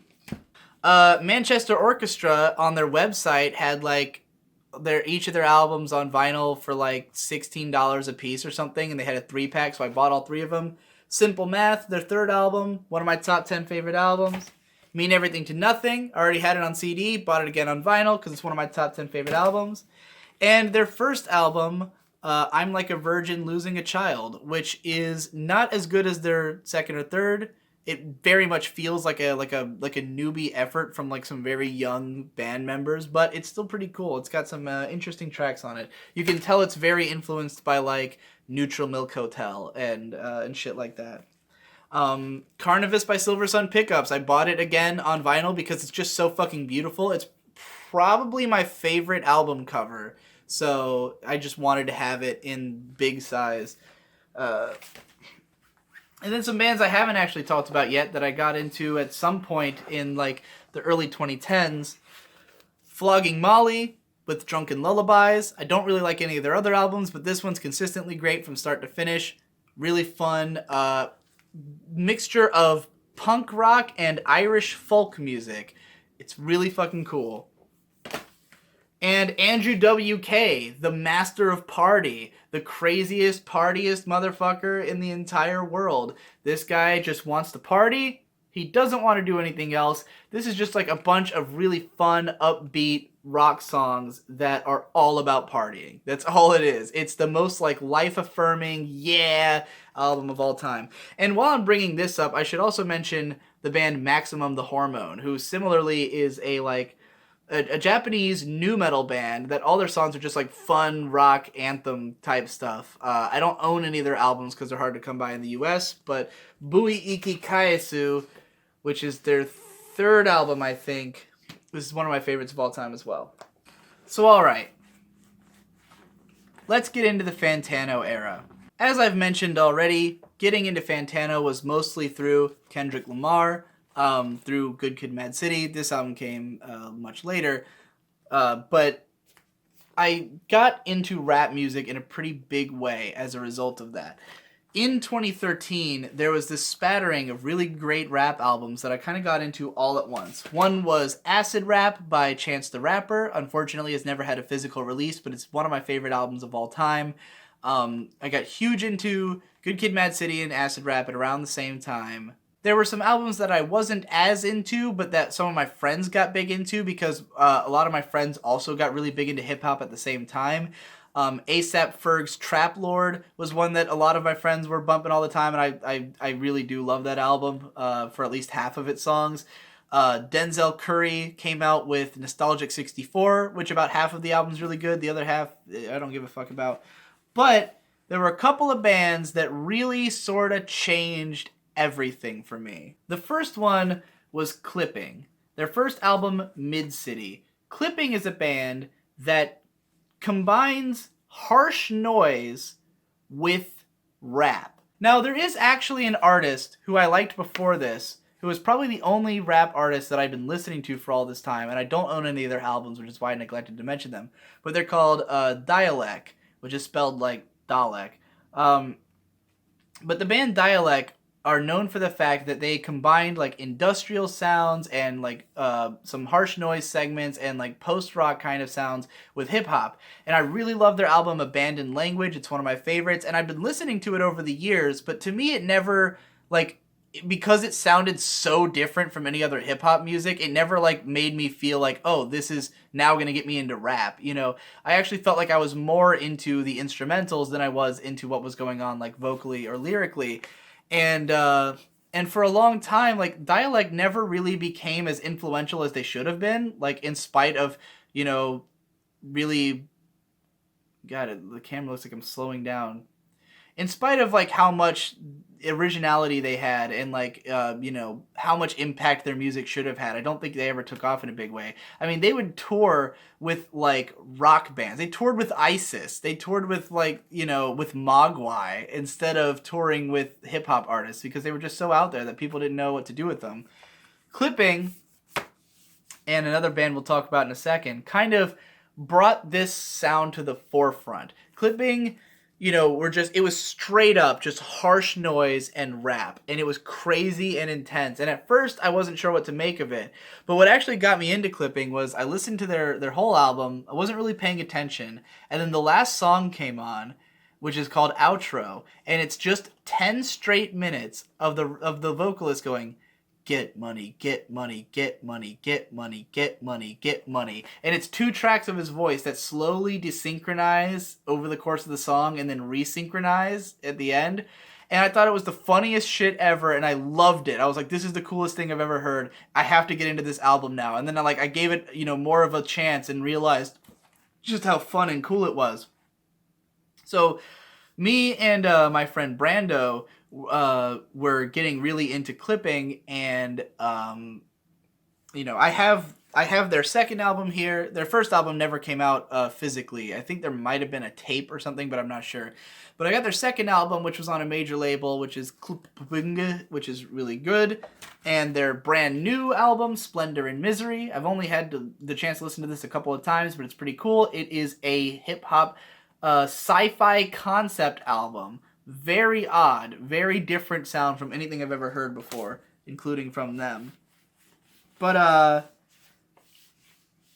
if Clipping was like the setup, then the punchline was a whole other beast. I am, of course, referring to Death Grips.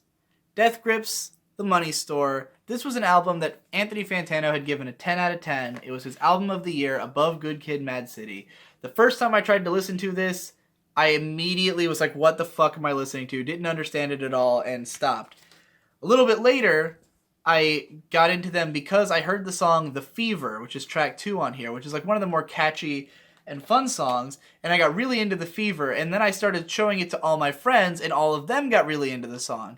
And then around the same time that I got into Clipping, me and my friend Brando got into The Money Store. Now, over my whole life, I've wanted to make music. I've always wanted to be a musician. I've mostly wanted to be a vocalist. I've always loved singing. I do it all the time when I'm hanging around. You know, I sing my heart out. However, I'm not an amazing singer. People don't often praise my singing. I never felt like I was going to have a future in it, and more importantly, I don't know anyone who can really write or perform music. Even though I have a bunch of songs like I've written in my head, I hate trying to learn instruments. I just thought, you know, I've always been into rock music. It just seemed out of my reach to try to make rock music. But it's not that I wasn't experienced in rap music, because, you know, as a kid, I would rap along to Eminem and Wu-Tang and all that shit that I was hearing, you know, when I did hear it. And even bands like Linkin Park, who have a heavy rap element to their music, you know. So I was kind of used to the idea of rapping. Now, when I discovered Clipping and Death Grips, it opened up the doors for, like, what you could rap over. That you could rap over these like insane, noisy, grungy, broken instrumentals. And I had seen this article with like the members of Clipping were describing how they put together the song about that. And it was like they just taken all these there was like a sample in there that's like they took a cassette case and open and shut it, and like that's part of the beat, you know. They would just take all these different like things around their desk or like weird things they could make noises out of and run them through this like really high-tech machinery and create all these crazy ass sounds. And I immediately wanted to do that. So my friend Brando had written all these lyrics that were just like these really violent, crass, stupid, dumb lyrics that I absolutely loved. And I just decided I was going to make my own beats like Clipping does, but I was making them all in Audacity, mostly with my mouth. And this is how the EP called BC came together. Now, I had already made an EP called AC, which was just like experimental noises. That one had no rapping on it. It was just like me making weird fucking sounds in my room and recording it and trying to turn it into music.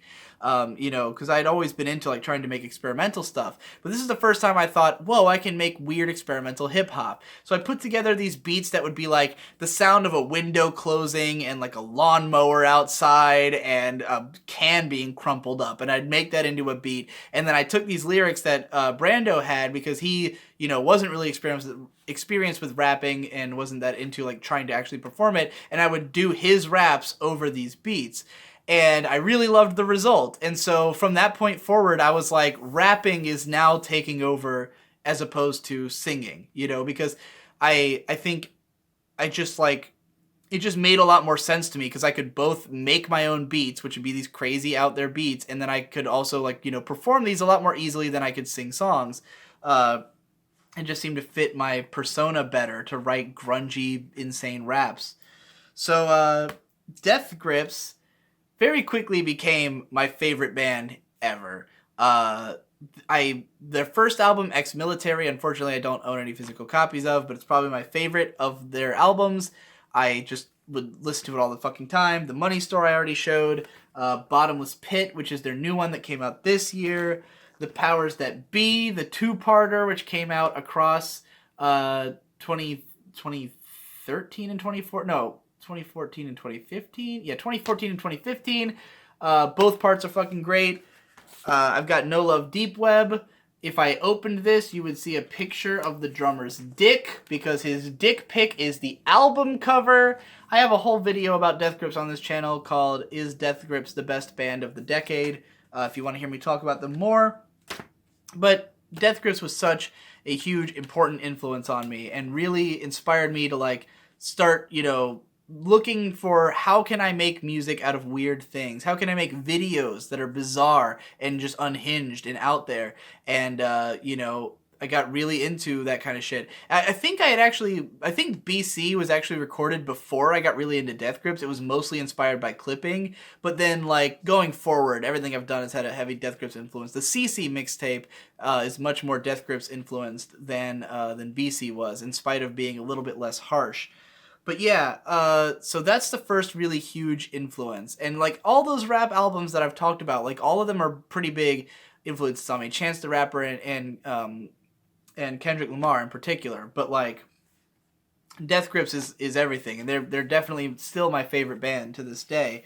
So anyways, around this time, I'm just getting into like all kinds of crazy shit. Everything Fantano talks about, I have to give a shot. I remember this was, I think, the first LP I even bought, because it was the first great album that came out in 2014. The first album that I was like super into, and I think it was 2014. Was it 2013 or 2014? I want to say 2014. You know, I'd been following Fantano for a little bit, got into this album, really loved it, bought it immediately, which is the Silver Mount Zion with their album, what's this one called?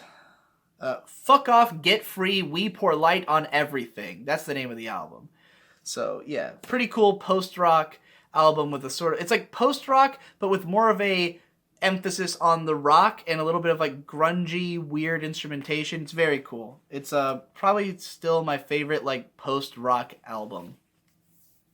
From last year, Hop Along with their album Painted Shut. This is just fun indie rock music that I really like.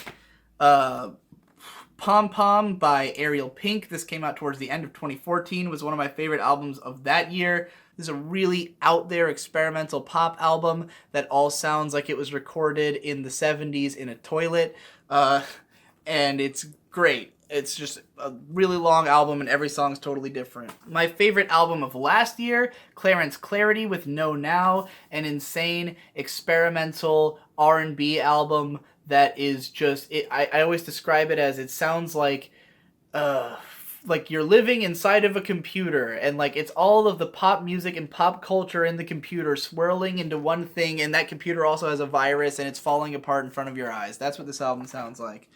One of my all-time favorite albums, this is in my top 5 for sure right now, and it was my favorite album of 2014, which is Rat King with So It Goes. This is a hip-hop outfit of some very young men who put together this sort of grungy experimental hip-hop record that is just fucking perfect. I love every song on this thing.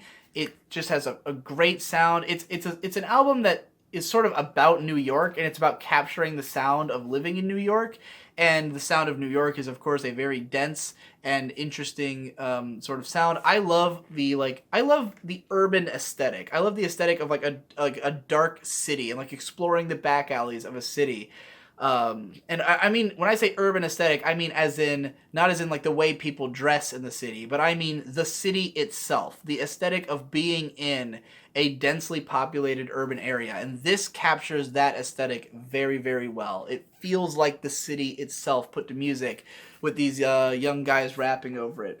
And it's just fucking cool. And that's a huge influence on my style as well. Like, I take a lot of influence from Wiki. I would say Wiki, Chance, Kendrick, fucking MC Ride from Death Grips, Daveed Diggs from Clipping, and Danny Brown, who's a more recent influence. Those are probably like the biggest influences on my rapping style. And of course, Eminem. I mean, Eminem permeates all of it because I've been listening to him since I was a kid. So there's a huge Eminem influence on everything that I rap about. Tony Molina's Dissed and Dismissed. This is a fucking 12 songs in 11 minutes. This is the shortest album ever, but it's all these really fun, cool breakup songs that sound kind of like if Weezer and the Pillows fused together. And this was the soundtrack to my breakup. When I broke up with my girlfriend like a few years ago, this album had like just came out, and it's all songs about breakups. So I was just spinning it constantly and losing my shit. It was fucking perfect. P-Lander Z, this is not a Fantano recommendation album, but this is just a band that performed at Otakon at one of their live Matsuri events that's like outside the convention, and it was just such an awesome show that I bought their album. They're like this like sort of cheesy, fun punk rock band that dresses like Power Rangers and and puts on shows that are really energetic and cool. So I loved their performance so much I had to buy their album. Obsidian by Baths. This is an electronic producer who does these sort of low-key, atmospheric sounding electronic songs that he sings over about just sort of depressing subject matters. Melt Banana's Fetch. This is a blisteringly fucking intense hard rock album. I guess they'd be considered like almost grindcore or just like acid rock or something. It just sounds like... My mom heard this in the car once, and she thought that it was a 33 being played at 45, if you know what that means. Which is like, there's two different kinds of records. Those that rotate at 33 times per minute, and those that rotate at 45. If you play a 33 at 45, it sounds like it's chipmunked, essentially. And my mom thought that's what was going on in this album, because it's just so fast and crazy and intense. Really love it. Touche Amore with Is Survived By. This is a post-hardcore album that's very emotional, screamed vocals, but glistening guitars, sort of like a, not quite like At the Drive-In, but more like, I don't know. If you know what post-hardcore is, then you know what to expect. Father John Misty's album from last year, I Love You Honey Bear, which is a just folk album, I guess, like a folk pop, folk rock kind of thing. Each song sounds very different. They're all about love. It's all about this guy, Father John Misty, getting married and singing about his life at the time. Really pretty and cool. The Uncluded with Hokey Fright. This is the rapper Aesop Rock and the indie folk artist Kimya Dawson. Very odd combination that works super well. One of my favorite albums. It's like fucking almost, 16 songs? And they're all... There's a lot of variety, and every song has its own unique, very charming personality that I love. This is another Touche Amore album, To the Beat of a Dead Horse. It's their second album. I picked this up just because I was so surprised that I saw it in a record store that I had to buy it. I've only listened to it a couple times, so I don't really have much of an opinion on it. And lastly, what may very well be my favorite album of all time, Endless Fantasy by Anamanaguchi. This is a chiptune rock album. Almost, it sounds like power metal. It's just like a bunch of really fast, fun, upbeat, energetic songs that make you feel like you are the fucking prince of the cosmos. It's super video gamey. It's super, cheesy and fun and upbeat and lovable, and it's adorable, and I love it. It's fucking long. It's like 90 fucking minutes long. It's got 22 tracks on it. It's hard to get into because this album's so fucking long and so much of it sounds so similar that like the first couple times you hear it, you'll probably be like, I can't parse any meaning out of this. Though the songs Japan Air and Prom Night, which are the only two songs that have vocals on them and are probably my two favorite songs on the album, are a lot more accessible. But in any case, This album never gets old. Like, it's so long and so energetic and so fun that, like, I can always put it on and it'll always be great. And it's the ultimate long drive album. If you need to survive a long drive, this album will be your companion for at least 80 fucking minutes of it. It might be closer to 90 minutes. I don't remember if it's over 80 minutes or not. So that's all the stuff that I actually own. Here's a lithograph that's signed by the members of Clipping that I won in a store the other day. That's pretty fucking cool. There's lots of other albums that I really like that I just don't own physical copies of. Kanye West with his album My Beautiful Dark Twisted Fantasy. I made a whole video about how much I like that album. Oh, I totally skipped over some more of these CDs from the same era. Congratulations by MGMT. I got into this right around the time I discovered Fantano. This is one of my favorite albums as well. It's just like a psych rock, experimental, fun time. Every song on it is golden. I like their other albums too, but not as much as this one. This one's fucking fantastic. Lady Gaga's Art Pop. This is one that, like, I was totally shocked by because, like, Lady Gaga's music before this is not bad. I love her like catchy hooks and stuff, but it's all just pretty simple dance music. On this album, she gets way more out there, way more variety in the songs, lots of experimentation, all while keeping that pop. This album, basically the thesis statement is boogie pop. It should have just been called boogie pop as opposed to art pop, because art pop sounds pretentious and lame. Boogie pop would have been a really cool name for it. But anyways, it's a fucking great album. I absolutely love it. I bought the Rolling Girls OP on its like little single at Otakon last year. And then there's these albums that my fans have sent me since opening my P.O. box. This Sayonara Zetsubo Sensei OST, this K-On! OST, and a fan's own album, Gold Season. I also have this album, Paper House, I think, by Kenneth Crayley and his band, somewhere over there. What else do I like? What do I listen to? I listen to pretty much everything. I mean, around the time I got into Fantano, and I'm surprised by how many of my LPs are directly Fantano recommended, because, like, there's lots of stuff I've gotten into that's not because of him that apparently I just haven't bought yet. Really love The Unnatural World by Have a Nice Life, and their first album, Death Consciousness. I'm just like thinking of stuff that I've like bought digitally that I don't have a physical copy of. Bus Driver, his albums Perfect Hair and Thumbs are among my favorite rap albums of the last few years. Milo, who collaborates with Busdriver a lot, was a huge influence as well. His albums, Things That Happen at Day and Things That Happen at Night, and then his album Cavalcade were all like really huge in getting me into rap music and shaping my development there. So I should have probably mentioned them before. Again, it's harder if I don't have a physical copy in front of me to look at. And you know, a lot of bands I get really into for a little while and then I don't listen to as much later on. So like, it's hard to like think of which ones am I the most into. The new Danny Brown album is probably my favorite album of this year, other than like Bottomless Pit and David Bowie's Black Star, which is also fantastic. Would love to pick up a copy of that at some point. But the other way I got into a lot of music around this era was through the 4chan board Mew, the /mu/board, which is the music board. I would just like, they have, on Mew, they have just like all these recommendation charts where it'll be like, here's a genre and here's how you can get into them. It'll like show a flow chart of like which albums you should listen to in which order to try to get into a genre. I've gone through a bunch of those. Or there'll be charts that are just like essential albums from this genre. I'll go through those. I have a ton of them saved on my computer. If you just go onto like Google and type like 4chan Moo Essentials, there's like a whole website of just the Essentials charts out there. So I listened to tons of those.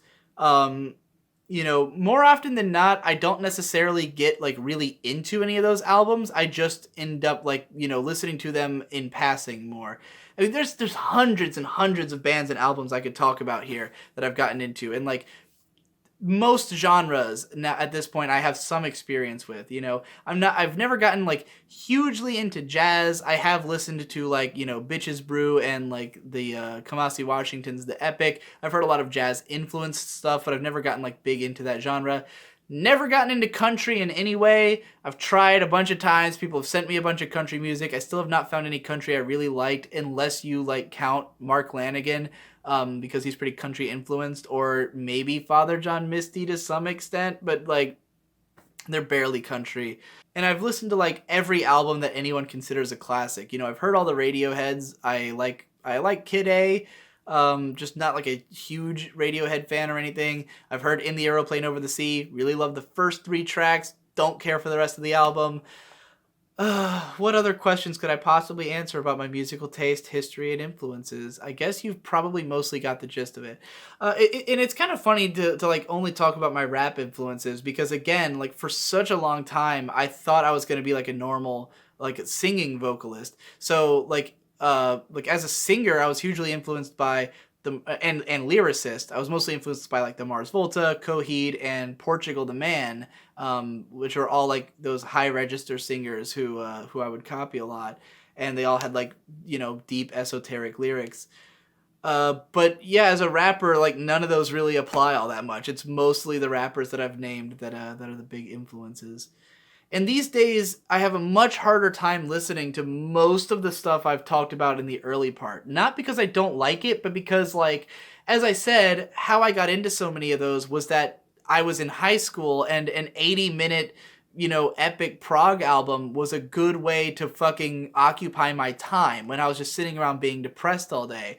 But that's not my lifestyle anymore. Now I'm, you know, always working and I don't have as much time for music. And when a new album comes out that's fucking 80 minutes long, it can be like, oh God, am I ever going to have time for this? Like the new Deer Hunter albums, you know, like they had Act 4 last year, which I did like, you know, enough. But then Act 5 came out this year, and like I was listening to it, and like every song is like 6 minutes long, and there's like 15 of them, and I was like, this is gonna be my whole, you know, like this is all day. Takes forever. Whereas like the new Danny Brown album's like 15 tracks and they're all 2 minutes long, and I was like, oh yeah, 2 minutes, you know.